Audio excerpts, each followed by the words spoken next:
গ্রামের এই বৃদ্ধা মহিলা সবসময় নিজের শরীরে শুধু শাড়ি জড়িয়ে চলাফেরা করতেন এবং যখন তার পুত্রবধূ তাকে বোঝানোর চেষ্টা করত তখন তিনি তাকে চড় মেরে দিতেন।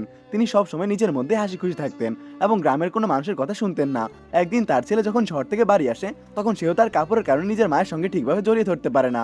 তিনি প্রতিদিন ভোরবেলা মানুষের বাড়ি গিয়ে দুধ পৌঁছে দিতেন। এদিকে তাদের ছোট ছেলেকে দেখতে কিছু মেয়ে পক্ষ আসার কথা ছিল, তাই সে তার ভাবির জন্য নিজের মাকে কাপড় পরার জন্য বলে, কিন্তু তিনি রাজি হন না।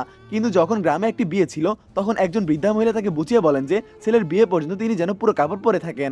তাই পরে সকালে তিনি গিয়ে দর্জিকে নিজের কাপড়ের মাপ দিয়ে আসেন এবং বাড়িতে বিয়ের প্রস্তুতি খুব জোরসোরে শুরু হয়ে যায়। বৃদ্ধা মহিলা যখন পুরো কাপড় পরলেন তখন বাড়ির লোকেরা খুব খুশি হয়। পাশাপাশি দুধ দিতে গেলে পাশের বাড়ির লোকেরাও তার অনেক প্রশংসা করতে থাকে। কিন্তু কোথাও না কোথাও ভেতর থেকে তিনি নিজেকে অস্বস্তি অনুভব করছিলেন।